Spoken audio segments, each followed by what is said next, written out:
We are kind of talking about what just happened for the Clippers, which is the Clippers blowing a 21-point lead to the Timberwolves, which is not ideal. I'm just hopping on the YouTube to vent. I'm wondering how other Clippers fans are feeling. Kawhi Leonard out with back spasms in this game, which is not good. Not something that you want to happen for the Clippers. I don't know. It's incredibly frustrating. It's a brutal loss that is, I think, inexcusable. I sent the invite out to Will and Adam. Adam's working post game. Will, I'm probably doing something better with his time than having watched that incredibly frustrating display. The Clippers lose 118 to 110 to the Timberwolves after being up again, like I mentioned right off top, 20 points. I don't know what to start with. I think we'll start. This also just happened, so I'm frustrated more than usual. If you're new to the pod, welcome to Clips and Dip. Usually it's me, Adam Osland, and Will Updike. Tonight it's just me right now because that was so frustrating. Jeremy Mormon's asking about this in the chat, so we're going to go ahead and answer. Kawhi had back spasms in this game. He came into the game with back spasms. Thoracic spasms, as my friend texted me. He's having dinosaur problems. But he came into the game with them, according to the broadcast, and he was ruled out. And they hurt so much that he couldn't sit, which I think makes total sense. That it sounds horribly painful if you've ever had back spasms. There's a bunch of flights coming up, so we don't really know if Kawhi is going to make it to those games, because if you're sitting on the bench and it's making your back spasms hurt, I don't know if I would want him sitting on a plane making his back spasms hurt. But the Clippers also need wins, so it's frustrating. An incredibly frustrating night all around for the Clippers. We're going to talk about the game. Right now, we're kind of talking about just what happened to Kawhi. Someone paid $2 to say this. We haven't put up there. PG-13 is a role player. I am frustrated. I'm not sure if I'm as frustrated at that point, but he was disappointing tonight.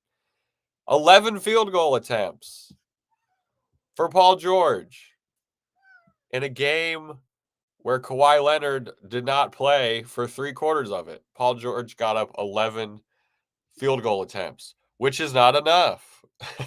Yes, shout out to Donnell for tipping that. That lightens the mood a little bit. Caesar Cuevas, which where's Paul? Yeah, I mean that is Lucas Hahn who sent that out. Our boss over at 213 Hoops. And yeah, we were talking about the Kawhi thing. Now we can talk about Paul George, I guess, because that was frustrating. 5 turnovers, just only 5 threes. Like, these are just not numbers that you need with Kawhi Leonard out. This is a great point from LA. This team completely changes when Kawhi is off the floor. Yes. There was a tweet from Law Murray that I completely agreed with, that I think everyone will agree with, which was there's no good reason for a team to lose their damn poise like this with the player leaving. And he's 100% right. There's no reason for the Clippers to have looked like that after losing Kawhi Leonard. They were up 20 points in this game. This wasn't a rock fight. This wasn't like a game that started off wonky. The starters looked phenomenal to open this game, which is an encouraging sign. The first part of this game was great. And then things went horribly wrong. Just not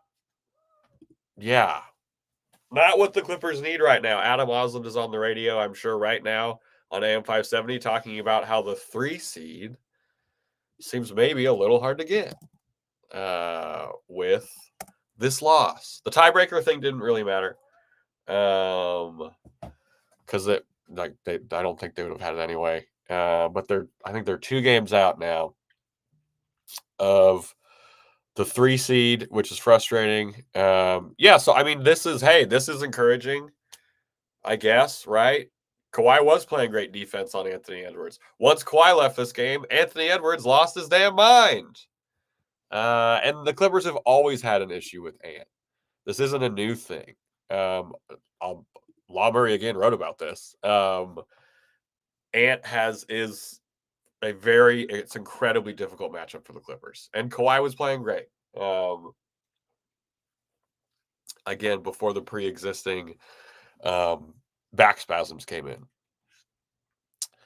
So yeah, a lot of frustration from Clippers fans. Again, if you're just getting in here, Clippers lose 118-100 to the Timberwolves after being up 20 points. It wasn't just an 18-point loss and they lost Kawhi. That's why this is so frustrating. It wasn't just an 18-point loss. It's a 40-point turnaround or 39-point turnaround, whatever it was. Like they did it against the Lakers. They did it against the Bucks to a lesser extent against the Bucks. But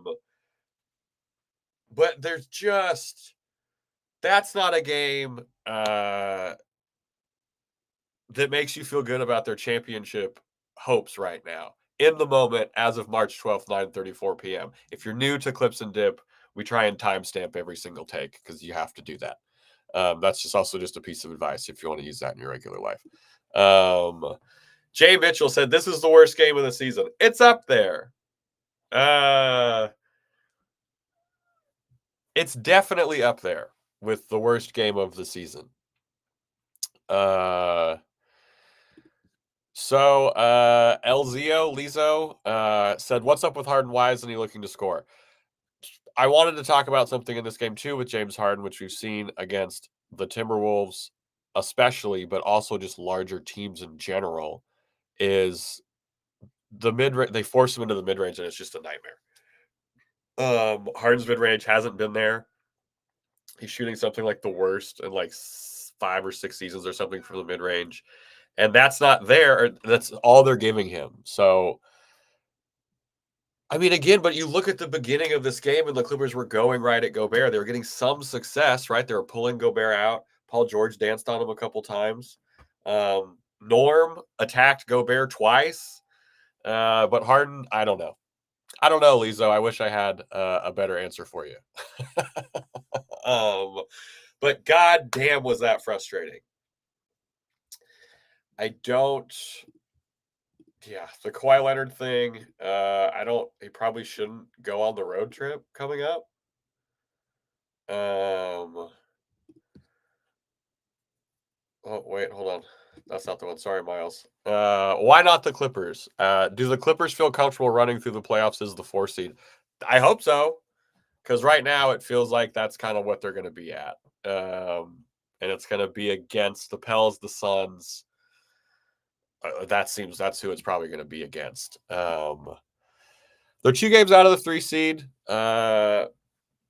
which isn't crazy. That is doable, right? Like in a vacuum, it's doable for the Clippers to get up there, but you don't feel good about it right now after watching that. Mike Kim with a pretty good burn. That's pretty funny. PG and Kawhi both left there in the third quarter. Not bad. Yeah, this is the thing that's tough with Paul George sometimes is he makes the game look so easy sometimes. Incredibly easy. But other times it looks incredibly difficult. And right now we're in the incredibly difficult period of things, which is not good. We don't know if Kawhi Leonard's going to miss more time with the back spasms.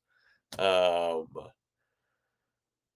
have to assume there's going to be some rest on deck. Obviously, pre-playoffs, they still have I think 10 games after this in March. So yeah, it doesn't. I don't know. We need him to be better. It's so frustrating because there's not a lot of other things to say other than that.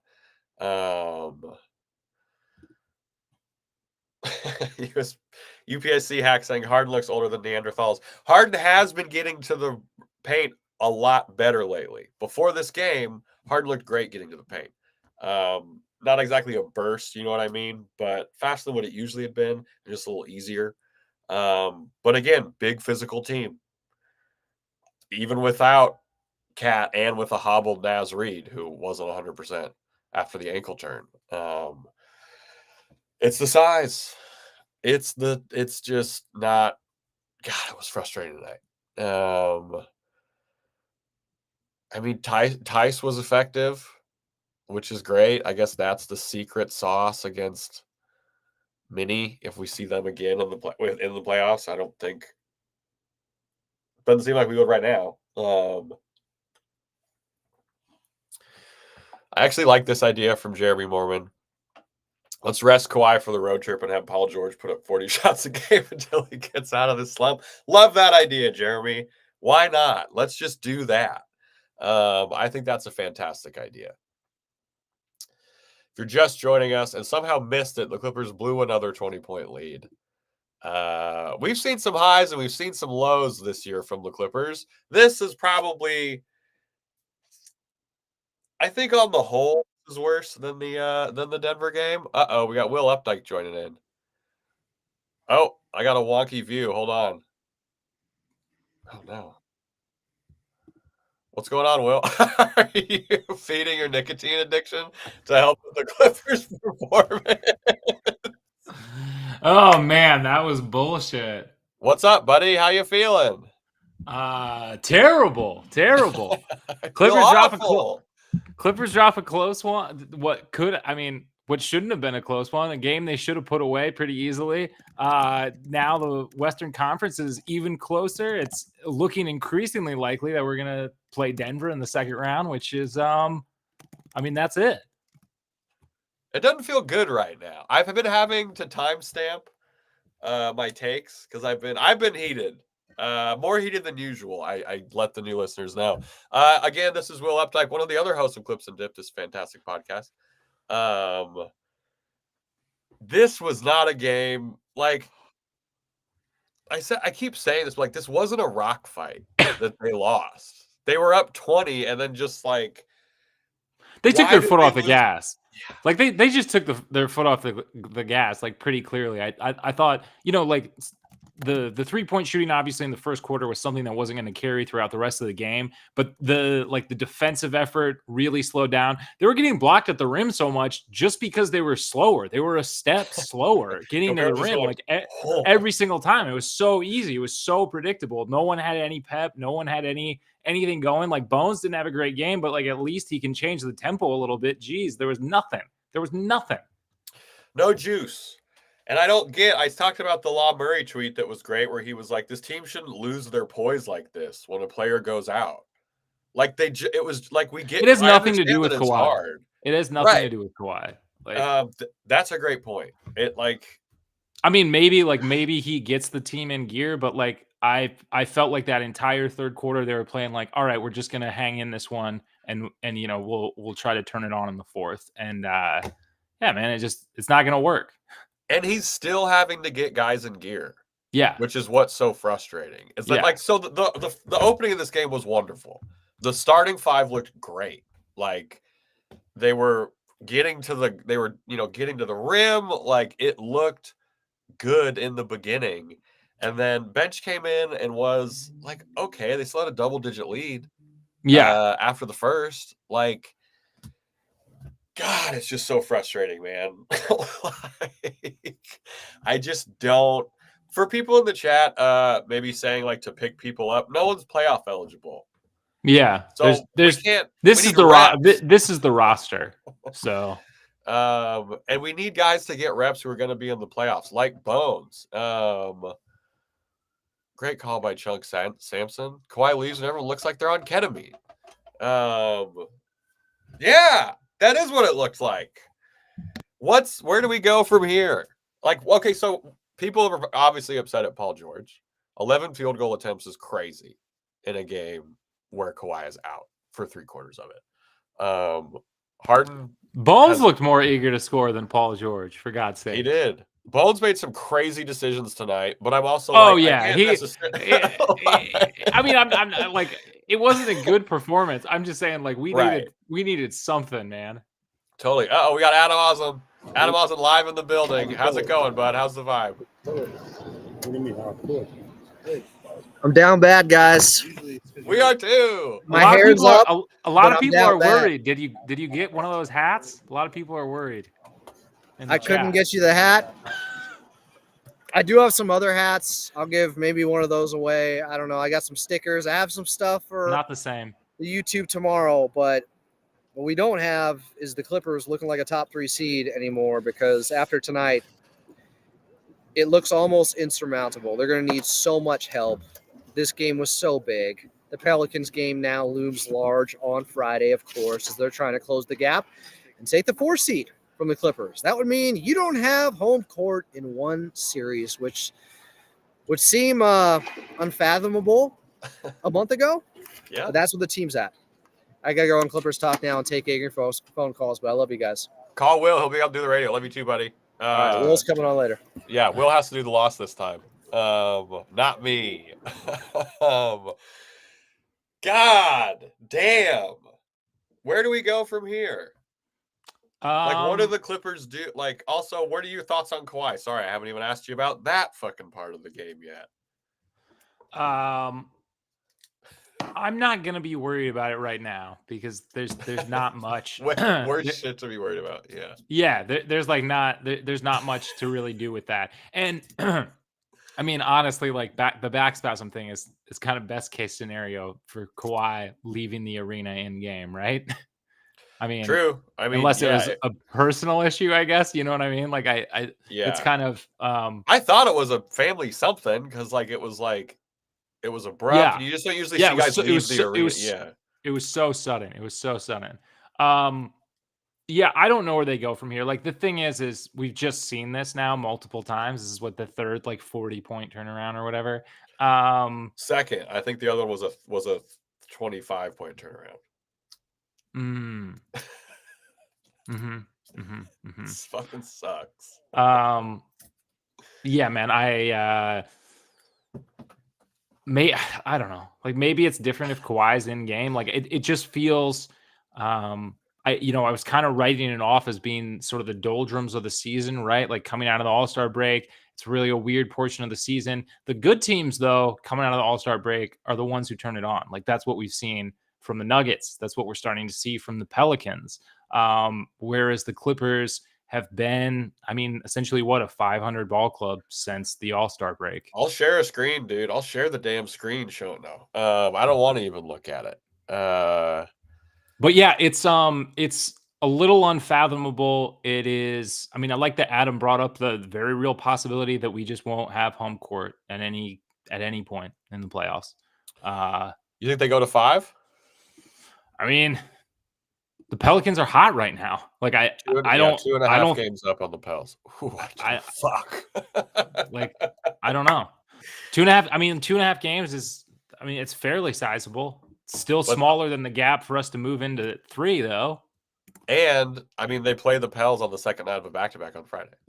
That's a loss. They have to go to Chicago, and so I know we're maybe not necessarily thinking about what the Kawhi injury means long term. Short term, have him stay home from this back-to-back. I know that sounds crazy, but we're in a you could also maybe argue with. I could maybe be talked into. We need the win, so play him. But still, it's he can't fly and then fly again and play. And I don't think right. Just wait. Yeah. Yeah, people are talking about Harden looking rough. I agree with that tonight. I thought he didn't really have his legs, and he was a part of the reason that the play really slowed down in that second half. And I think that's just a cumulative thing. He's been, a lot of minutes. This is, we've just kind of seen this story before with James Harden having to do heroic things in the regular season, and it adds up. It's a lot. Yeah. I was just looking at the box score. And there are only 2 guys who had double-digit field goal attempts for the Clippers. Paul George had 11. James Harden had 10. Barely double-digit field goal attempts. Yeah. Barely.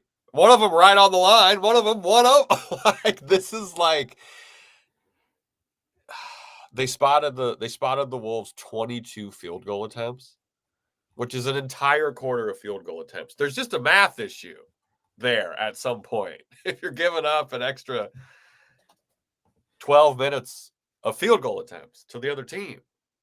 Yeah. And the offensive rebounding numbers were, I mean, just ridiculous. It was, and that was also the Clippers in part got out to such a big lead to start this game because the Wolves had 6 turnovers in the first quarter. They only had 1 in the second quarter, and they still won offensive boards. They had like 5 offensive boards in the first or something like that. So like there were signs that this was not maybe going to be a wire-to-wire 20-point victory, even though those are so hard. Oh yeah, totally. And I mean, I already talked about it earlier, but like the 3-point shooting from the Clippers, I think we hit 6 threes in that opening quarter. So like more than half our points. I mean, that wasn't gonna sustain. People are talking about Norm Powell starting over PG. I'm surprised that Norm only had 9 shots in this one with how hot he was in the first half. And 2 threes. He took 2 threes in this game. Yeah.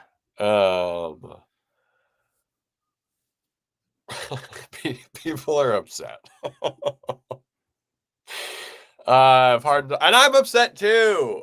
It sucks to see this happen again. This is the third incredibly frustrating loss. Yeah. Is this the worst loss of the season? All things considered. I don't know. That time we got our asses blown out by Oklahoma. That one wasn't great either. That one didn't feel good. Yeah. Yeah, that one didn't feel good. Yeah, Paul George and Harden not getting up enough shots. But we talked about this on the pod, right? Like this was the concern. This is kind of what we've consistently seen from the Clippers in like these sort of like matchups where it's either to tie the season series or it's, you know, against an opponent that above us in the standings that, you know, we need to get wins over, or at least good process over. And yeah, I don't know what to do, to be perfectly honest with you. Like, I don't know. It's just we were saying the same shit. Like it's just the same thing again and again and again. Yeah. Like they're just really, really slow. You know, they can't maintain physicality on the defensive end, apparently. And yeah, I mean, if Kawhi sits out for this back-to-back, which I mean, you bring up a valid point, maybe he should. If the back spasm thing is still bugging him, why bother putting him on a plane? If he's not going to 2 planes, if he's not going to be able to have his most productive minutes, it doesn't really make that much sense to me. Or you know, maybe only play him in the Pelicans game and take that one seriously. Take fucking one marquee matchup really seriously would be nice. And it makes me feel worse about the win that we did get over the Timberwolves. It feels fluky now. Feels fluky. Yeah. It was 89 points. Yeah. It's not. I don't think it's too crazy to say it's fluky to win when you score 89.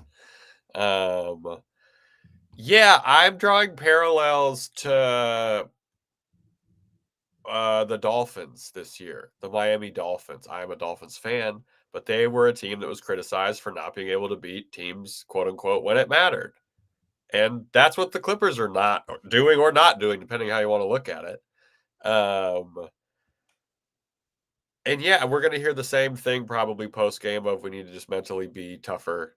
You know, we need to practice so the guys can work on their mental stuff. And it's like, great. And it's not just that, though. It's like, this is an old team. Like, I just don't know what you expect when the playoffs roll around. Like, if we're this deep into the season and like physically you can't keep up with, you can't maintain a lead on a team missing like a key rotation player. And regardless of what you want to say about Karl Anthony Towns, and maybe, you know, the Wolves present some more interesting sort of matchup things without him on the floor, gives more Anthony Edwards more room to work, yada, yada, yada.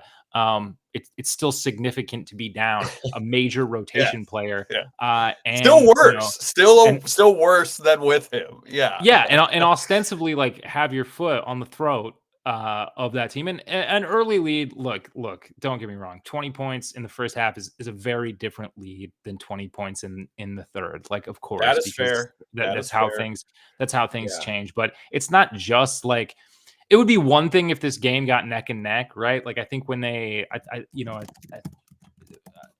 when it started just becoming like sort of a back-to-back possession battle, it's like, all right, that's understandable. This is a really good Wolves team. We're down Kawhi. Like it makes sense that this would be a tight game, but losing by like almost 20 points. I mean, that's and how they did it. It was just like Anthony Edwards. No one could like Kawhi guarded Anthony Edwards very well when he was there.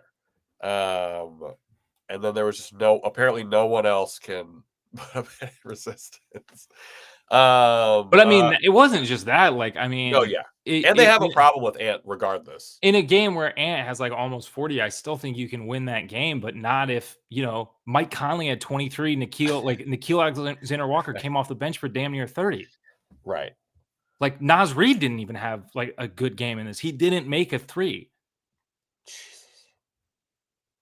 McDaniels and we lost by 8. And we lost almost 20 points. We lost by almost 20 points. Like it's ridiculous. And that's why I'm saying it's not just one thing. Like it's not just shots not falling or something like that. Like obviously those were all factors, but like the way this team is kind of content to roll over, I think is like pretty I just think gross. That's pretty telling. Pretty telling and pretty telling and pretty disturbing. And like I don't know. Al Husseini Ba says, what you think about Ty Lue coaching? There's been a bunch of people in the chat talking about Ty Lue. I don't think that this is a Ty Lue problem. Who's he supposed to put out there? If not, like it's not like the Clippers are like. Look, man, all he can do is draw up the game plan, and he can make substitutions, he can make rotations, which his hands are even forced in that with guys being out. But the thing is, like, he's not playing. It's not like he's gonna give some rousing speech and suddenly like the team is gonna like snap into action. If that was the case, I mean, he would just do that every single game. Like these guys are not executing game plans. They're just not. And like I said earlier, like when they're walking through on offense, like when it's that slow, when it's that predictable, like they were getting the shit blocked out of them. It was just like they're too slow. Like there's no urgency. They can't. This has been the biggest issue to me for the Clippers, even when we were on that great winning streak prior to the Grammy road trip and the elation of all of that, is that it seemed like when teams really up the physicality, this team just can't hang anymore. Like it really takes the wind out of their sails offensively. And when things aren't going well for this team offensively, like defensively, they're not winning games that way. They have the potential. They have the potential. They have the personnel, I think, to be able to win games that way. To a certain extent, even when the offense isn't functioning. But we just haven't seen that aspect of this Clippers team, like really grit out a win and take wins defensively when things aren't going. Except for, I mean, maybe if you want to say that Timberwolves won, but as I said earlier, that now feels very, very fluky. Yes. Miles Johnson said, feels like the team was healthy, and after the Grammy trip, we've been a lot less healthy. That's been an issue too. Like that, like it's hard to get into a rhythm when guys are hurt. Zoo looked really good in this one early. And again, we went away from him. Yeah. We went away from him in a way that I don't really understand. I mean, he was still 60% from the floor. I mean, it's still almost a double-double. And he's getting forgot about out there. It's not a priority. And it's a lot of guys, Bones, I think, was probably the most guilty tonight of like really just kind of grinding down the clock and settling for what I would consider to be a suboptimal shot. But I mean, we have a lot of guys who that is like very much in their bag. It is very much a bailout shot. It is very much a tendency to wait for something to happen and just dribble out a lot of time, which again, for a team that's struggling with physicality, right? That's struggling to stay in these games, struggling against more physical competition. I just don't get why you're making the shots that difficult on yourself. Like we talked about this on the last podcast, but like, I just don't understand, leave it like not not prioritizing, getting Zeus some more looks, because he can wear down a team. He can bring a different type of physicality. He doesn't have to be so heavy on the ball, which I think is just a more draining task. It's a more draining way to get shots. It's, it's really, really difficult the way that Paul George and James Harden and to a certain extent Kawhi Leonard, it's a tough business the way those guys go about getting their shots sometimes. And it's great when it's working. And I do think that it is something that can win in a playoff series. If you're in there, sometimes you have to do that. And if you're in there and it's a possession battle, it makes sense, right? But in an 82 game season, it just doesn't. It doesn't make sense to revert to that being your offense so often. And I think we saw the ball moving a lot more freely when that lead was happening. And while I've mentioned this multiple times, I don't think that shooting from the first quarter was necessarily like a full game, right? Yeah, I don't think we could replicate that over a full 4 quarters. I mean, part of that was generating easier shots, and that just kind of crumbled. This team, it just feels like they get really tight, they just get really tight kind of easy, and then they're unable to execute the game plan. And that to me is why it doesn't come down to a tie thing, because I think that Ty is one of the best tacticians. He when he wants to be. It feels like we're in the unserious part right now with some of the stuff. I don't think I'm also very frustrated after. I just don't think that's a tie thing, man. Yeah. I just don't think that's a tie thing. That's fair. We've seen this team run plays and they look great, right? Yeah. We've seen that happen. But it's just like you said, more of the same. Just B West said he's on PG Island. PG still 22-5-4 on high efficiency. Yeah. Yeah, man. He doesn't suck. Would love to see more 11 shots. He doesn't suck. And I mean, I think that's why we're all frustrated, right? This guy isn't he's supposed to be the number 2 guy on a championship caliber. He's supposed team. to want near a max. Yeah. Right? Yeah. Which is not what he's at right now. Yeah, he's looking for max money. And I mean, I think that at his best, he's absolutely worth that. I don't necessarily feel like we're getting that on a consistent enough basis. I feel like 22-5-4, solid stat line. That to me is coasting for Paul George. Yeah. And I mean, we do know when the playoffs start, field goal attempts theoretically will go up for Paul George and James Harden. We know they will for Kawhi. What those shots look like, we don't really know, which is frustrating. How they're going to get there. But we're going to have to see something incredible from Paul George in the playoffs to get more than Kawhi for a contract. And from my perspective, to feel good about it. I mean, we talked about this, but Paul George has had some great fourth quarters. Obviously, an unreal start to the season. He was looking so good as Kawhi was still kind of ramping up and getting to full speed. And since the groin thing, it just hasn't looked the same. And I understand, of course, you got to trust your body. I don't know how much pain he's playing through or anything like that. But I mean, you're on the floor. Can you play or can you not? I just don't. Can you play? Exactly. If and Adam talked about you're there, you're saying that you're fine to play. Then let's fucking go. Then play.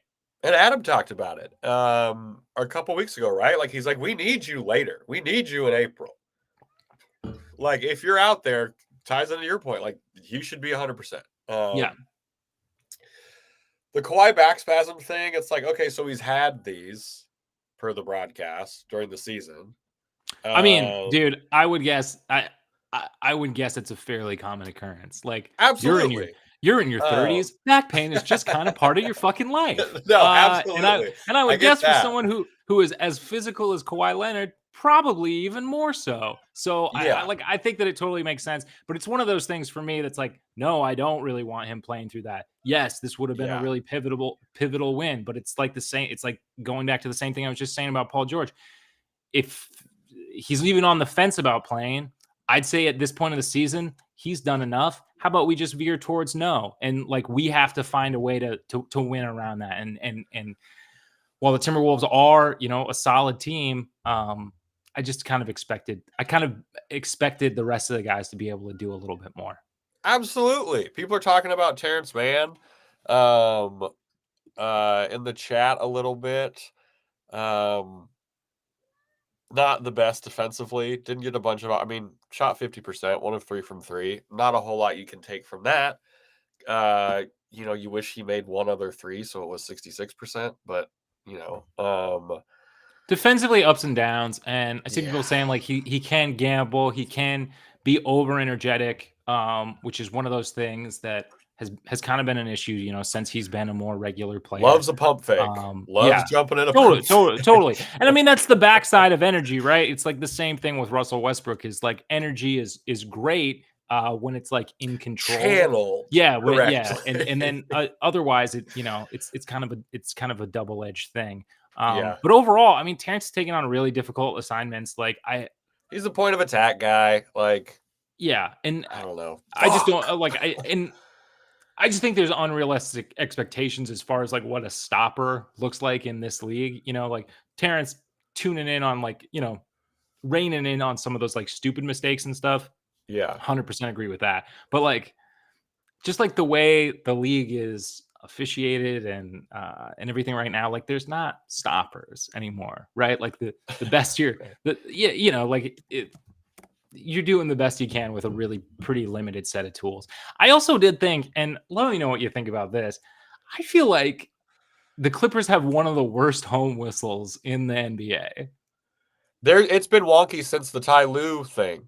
Yeah. Since he got booted from that game. The refs have also been bullshit this year in general. It's been the worst. It has been across the board, and I'm sure every team thinks this, but this is the Clippers get hosed. Everyone knows it. Both like the Timberwolves and some of these OKC matchups. While Zeus like I said, hit in the forehead by like I said earlier, some of those blocks and some of those like rejections around the rim are definitely a team, definitely a team being a step slow. I feel like the Clippers have gotten kind of clobbered by teams on the inside, and maybe it's just because we're a smaller team, so I'm like more in tune to watching it. But I feel like they've been getting a really weird and inconsistent whistle in the restricted area. And what makes that harder is it's not like our guys were getting a whistle anyway. Paul George doesn't get a whistle anyway, and now it's somehow even worse. And the Clippers are in their 9-game win streak. I think we looked it up, but Paul George had more free throw attempts than he usually averages on the season during that 9-game win streak. It really helps when PG gets calls. But part of that is like you got to be you got to go to the rim. You got to go to the rim and like go to the rim with gusto. Like he did it against the Rockets. Otherwise, like I said, it's one thing if you're getting blocked. Like I'm not, like that's not going to get called if you're going into the lane slow as shit and it's really predictable. Yeah, you're probably going to get blocked. So you have to really go for it. I liked what Norm was bringing to this game early. Like he went right at Gobert. Yeah, in terms of speed, and we saw a bunch of people do it. We saw Harden do it. We saw a bunch of guys do it, and then in that second half, like they just did not have that same burst. They did not have that same burst. Yeah, I had a point in my head, but I forgot it because the Clippers have made me brain dead. Rock brought up a good point. Man needs to be much more in control. Some of the pick and roll plays, he's not even funneling the guy to Zoo. He's just switching it, but it's one of the smaller issues. I agree 100%. He's not always like fully aware out there, it seems, of where he should be, positioned at this point in order to get the offensive player. I mean, it's fine. Like I think things, I think things get weird and wonky, and I think it's different in a playoff scenario, right? Because you're playing the same team so many times. Like there's not a whole lot new. After like 2 games, you're not really the same stuff. Yeah, there's not a whole lot new that they can show you. So that's something that I do think is improvable and tweakable. But Adam has also pointed that out. I believe it was in his last high five segment. Hell yeah! Check out the high fives, y'all. Yeah, one of the plays was essentially Terrence switching too quickly, not funneling the man, and it resulted in a bucket. So Yeah, very, very apt analysis there, Rock. Jeremy Moore with a good point. PG did try and posterize Gobert at one point. He was Yeah. very close to that poster, and then Kawhi goes out and everyone's brain just melts. And they the Anthony Edwards quote post game, if you missed it, he said he saw a lot of mismatches out there. I think he says that if he's playing anybody, if I'm being honest. Yeah. Man, we gotta anything positive before we maybe call it a night here? Try and get some damn rest. Let's give PG a break. No, I'm not gonna do that. I want to see him put up more than 11 shots if Kawhi is out for any of these back-to-backs. Yeah, Call me crazy. I think that's totally fair. Call me nuts. What are we feeling? What's our positivity? Where you at, Will? Man, I am just not very positive on this right now. I mean, I feel like we just keep saying, like, is this the wake-up call? Is this the slap in the face? I guess on one hand, it is an absurd amount of games to play with a very, with very limited rest in between. We've been talking about it. Yeah. And they have another 3 and 4 coming up. Tough 4 and 6. 4 and 6. Not just a 3 and 4, a 4 and 6.